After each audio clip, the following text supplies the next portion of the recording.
Bien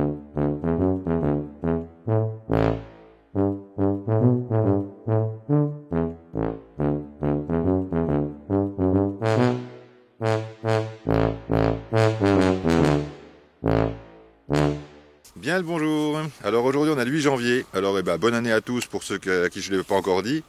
Et donc je suis venu au rucher du pré parce qu'il fait 11 degrés. Les noisetiers sont déjà en fleurs et donnent déjà du pollen. Donc les abeilles sortent et elles ramènent visiblement du pollen. Donc moi ça m'inquiète un peu parce que qui dit rentrée de pollen dit reprise potentielle de la ponte. Et donc si les abeilles se remettent en activité maintenant, alors qu'on est qu'au début du mois de janvier, si on a une vague de froid derrière, ce qui est tout à fait probable et qui va certainement arriver d'ailleurs, ça risque de poser problème parce que les couvains qui seront déjà en route, les nourrices qui vont être dessus ne vont pas vouloir les lâcher s'il fait froid, elles vont pas se remettre en grappe, elles vont continuer à s'occuper des couvains et donc on risque de les retrouver gelés sur les couvains.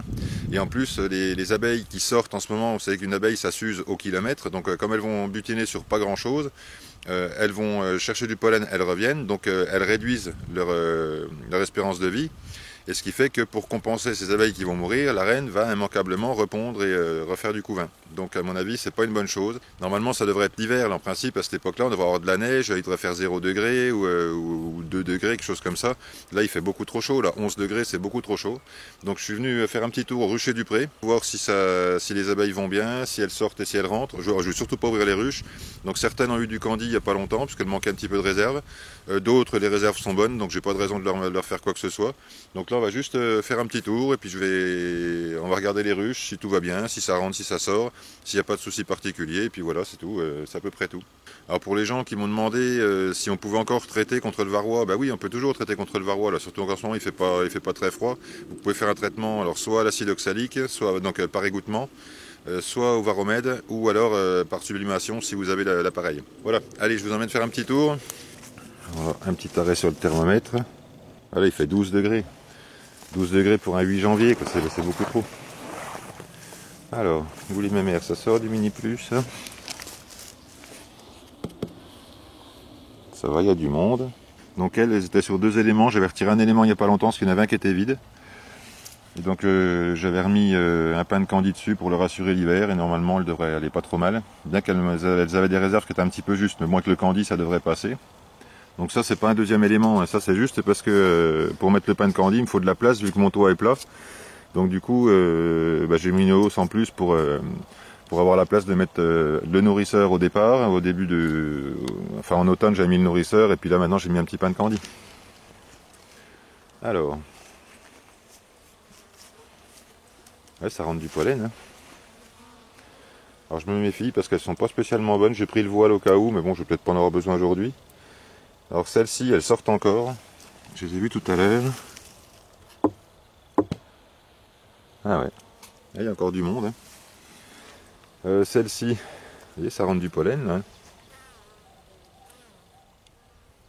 Là, on voit pas trop, il n'y a pas une grosse activité, mais je sais qu'elle va bien. Alors celle-là n'est pas douce du tout, donc je me méfie. Bon, il n'y a pas une activité de folie non plus, hein, mais bon, c'est déjà trop actif pour la saison. Elle devrait être en grappe normalement et elle ne devrait pas bouger, quoi. Alors celle-ci. Donc celles-ci sont encore en ruchette parce que c'est un petit essaim que j'avais attrapé vraiment en fin de saison. Et il n'y avait pas lieu de le transférer dans une 10K, donc elle est toujours dans une ruche 5K. J'aurais mis un petit pain de candy parce que pareil, elle manquait beaucoup de réserve il n'y a pas longtemps. Mais bon, ça sort, ça va. Donc là pour l'instant, il n'y a pas l'air d'avoir de perte.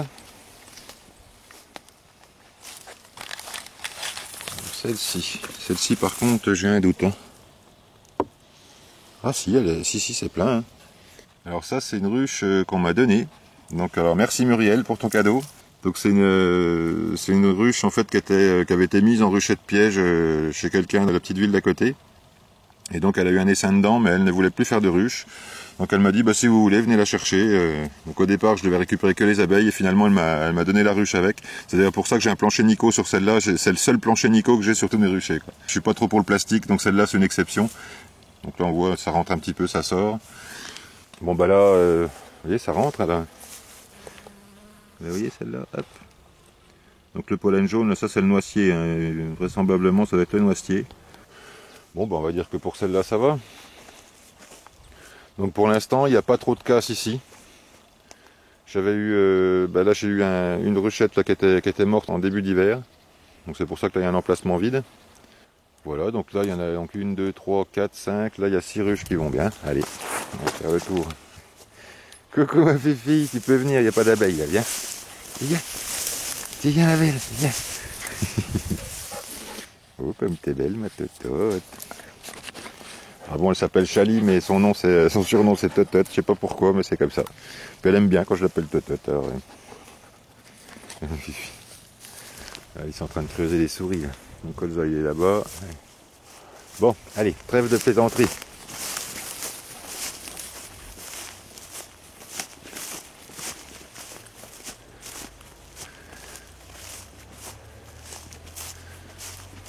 Tu restes.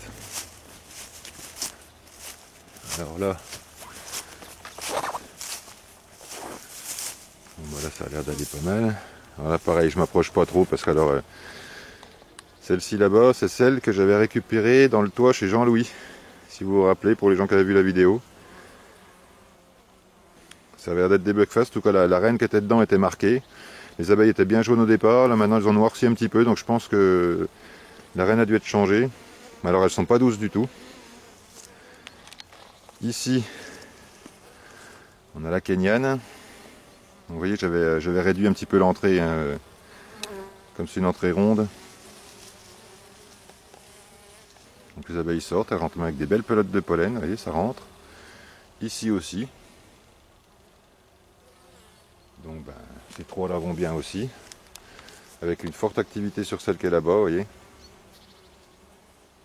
Avec un socle qui commence à se déglinguer, il va falloir que je le refasse avant de poser les hausses au printemps, parce que sinon avec le poids de miel, ça va s'effondrer ça. Allez. Au suivant.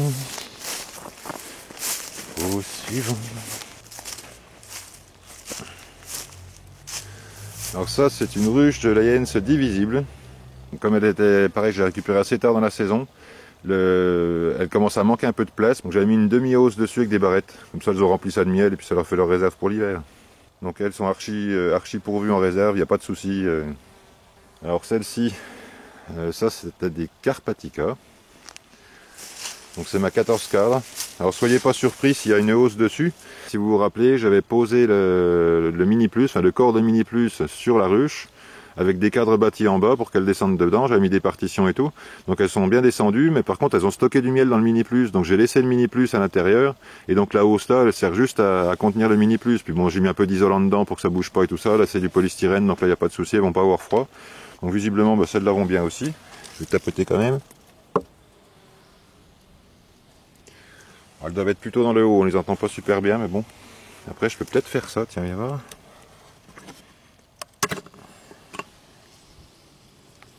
Je sais pas si vous voyez, je vois des abeilles sur les cadres là. Donc bon, c'est bon. Hein. Donc celle-là va bien aussi.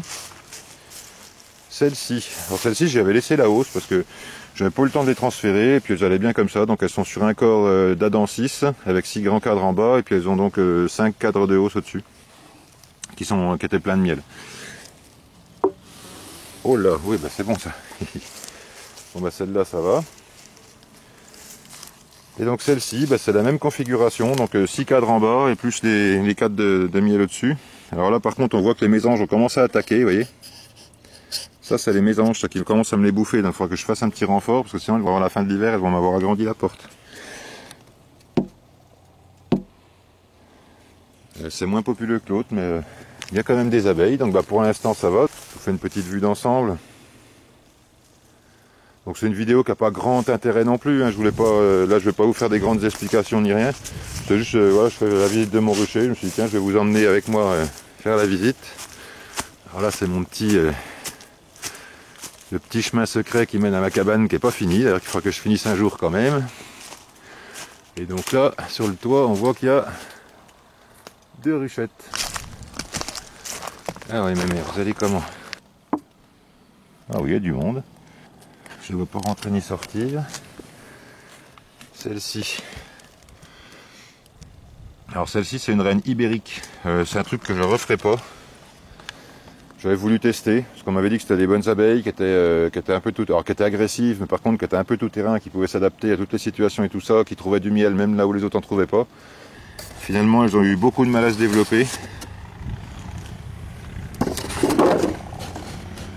Ouais, je vois le candy là, apparemment elles sont dessus. Donc ça c'est bon. Alors j'ai pas mis d'isolant, il y a deux épaisseurs de moquette. Et puis bah, l'isolant en fait c'est comme c'est tout en polystyrène et que c'est étanche, ça fait office d'isolant. Donc elles ont commencé à attaquer le candy apparemment. Ah si, il y a encore des abeilles. Donc celle-ci, il y avait de la population dedans, mais par contre il n'y avait pas de reine. J'avais essayé pendant un moment de reprendre encore un cadre dans la ruche d'à côté avec des couvains, enfin avec du couvain ouvert pour leur remettre. Elles ont toujours pas fait de reine, donc bon, elles étaient condamnées. Et parallèlement à ça, j'avais donc ma reine ibérique qui pétouillait dans un mini plus, qui avait vraiment où il lui restait une poignée d'abeilles. Il y avait la reine, il y avait un tout petit peu de couvain, une poignée d'abeilles dedans. Donc bah, je l'ai greffé avec le système du journal, donc j'ai mis le mini plus dessus. Le temps qu'elle grignote le journal et tout ça, elles ont repeuplé la ruche. Franchement, j'y croyais pas parce que bon, la reine ibérique était pas terrible. La colonie là pétouillait déjà depuis un certain temps. Donc je me suis dit, est-ce que ça va aller quand même? Donc j'avais revisité plus tard, il y avait de la ponte un peu plus. Donc le fait d'avoir un plus d'abeilles, ça a été. Après ça, elles ont manqué de réserve, donc j'aurais mis du candy. Mais bon, celle-là, je donne pas cher de sa peau, quoi. Et je la pleurerai pas parce que franchement, les ibériques, j'en ai eu deux. J'en ai une qui a fini par mourir à force de pas se développer. Elle est restée pendant plusieurs semaines dans une ruche à faire vraiment des timbres postes de ponte, quoi. Elle me faisait des petits ronds de couvain comme ça, pas plus. À la fin, il restait une poignée d'abeilles dedans, donc puis elle a fini par mourir, la colonie aussi, donc voilà. Donc celle-là, c'est la deuxième. Je me suis dit, allez, foutu pour foutu, je tente, je fais ça, je vais la rassembler avec une ruche orpheline qui voulait absolument, mais vraiment pas refaire de reine. Elle était pas bourdonneuse encore, elle était juste orpheline. Et donc du coup, depuis, j'avais vu que ça avait repris un peu de population. Mais maintenant, est-ce que ça va passer l'hiver? Ça, c'est pas sûr. Et franchement, les ibériques, je vous conseille absolument pas, quoi.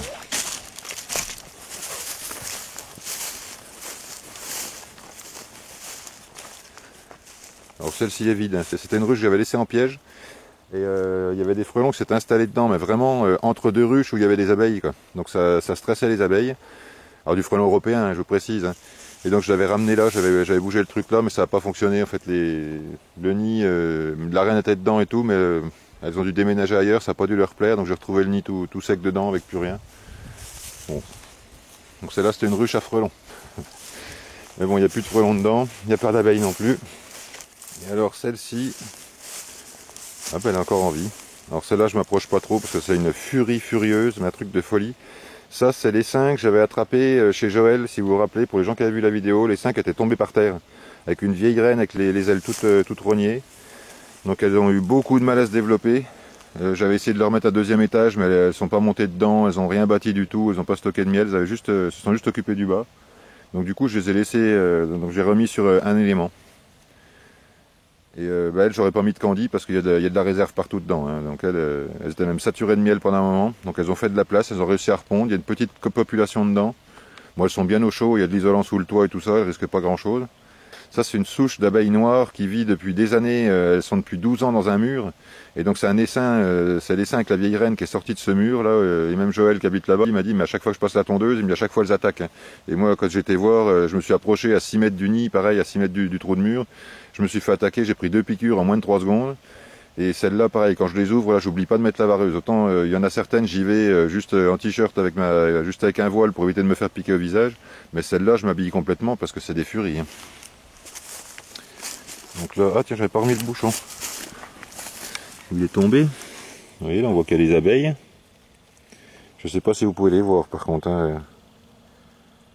Vous voyez, les cadres sont bien occupés par les abeilles. Oh bah si, ça y va. Alors, est-ce qu'on trouve du varroa là-dessus?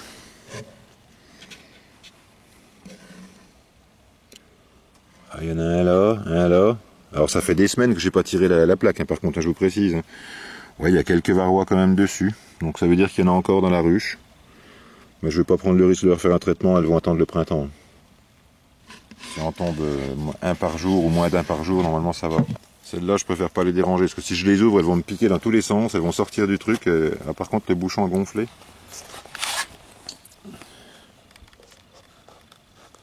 Ah, ça va quand même. Bon, bah, elle finira de sécher sur place. Voilà. Bon bah. Donc là ça fait donc, j'en ai combien ici? Ça fait 6 et 4, 10, 11, 12, 13, 14, 15, 16. 16 ruches. Bon voilà, fin de la visite. Mais écoutez, c'est plutôt positif. Donc vous avez vu que sur toutes les ruches que j'ai là, c'est un petit peu hétéroclite.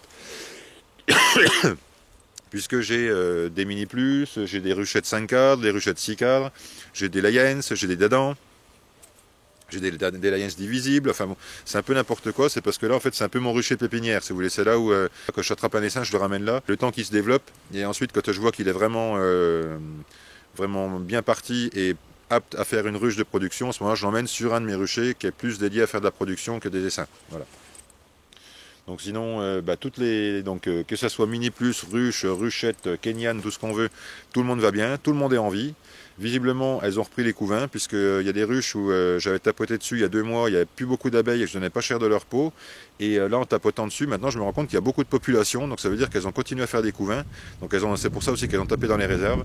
Donc là, comme conseil à vous donner, c'est surveillez bien vos réserves surtout, parce que là, si elles reprennent les couvains, elles vont taper fort dedans. S'il y a une vague de froid derrière, ça peut être catastrophique, parce que les couvains vont mourir dans les alvéoles, les nourrices vont vouloir les couver, elles vont vouloir rester dessus pour les protéger du froid, et du coup elles vont geler sur les cadres. Donc entre les abeilles qui vont mourir, les couvains qui vont mourir dans les alvéoles et tout ça, ça va foutre de la moisissure, de la pourriture dedans, et c'est vraiment pas à souhaiter, donc j'espère que ça va pas se passer comme ça. Maintenant, on verra bien. De toute façon, il n'y a que le temps qui nous dira ce que ça va donner. Donc, qu'il fasse beau à cette époque, c'est pas forcément. Je sais que certains s'en réjouissent parce que du coup, les abeilles travaillent, c'est super, on les voit sortir et tout. Mais c'est à double tranchant parce que si on a une vague de froid avant que les couvains soient nés, donc s'ils ont démarré du couvain, qu'ils ont perculé et tout, et que ça gèle avant que ça soit né, tout ça, ça va être foutu. Donc c'est de l'énergie de dépenser pour rien. C'est des abeilles qui se sont usées à aller butiner pour rien. Voilà, elles ont tapé dans les réserves pour rien, et tout ça, ça peut être grave par la suite. Donc surveillez bien vos réserves. Moi, comme j'ai vu qu'il y a des colonies qui ont augmenté en population malgré que ça soit l'hiver, je me dis que les varrois ont dû augmenter aussi. Donc peut-être que je ferai un traitement d'hiver, bien que j'étais pas du tout pour le fait de faire ça l'hiver. Je ferai des comptages quand même sur celles qui ont des planchers grillagés, et je verrai ce que ça donne. Donc sur celle là-bas, j'ai trouvé quelques varrois, mais pas énormément. Sur d'autres, je regarderai, je mettrai le linge en dessous, je regarderai, et s'il y a beaucoup de varrois qui tombent, je ferai un traitement en général sur tout le monde, quoi. Voilà. Bon voilà, je vais pas ajouter, je vais pas faire une vidéo trop longue, donc juste pour ça, c'est vraiment la petite visite rapide pour vous montrer un petit peu comment allaient les abeilles, vous expliquer ça, l'histoire des réserves, l'histoire des couvains et tout ça, et puis c'est à peu près tout ce que j'ai à vous dire aujourd'hui, donc il me reste plus qu'à vous dire comme d'habitude, portez-vous bien, soignez bien vos abeilles, et à bientôt pour les prochaines vidéos.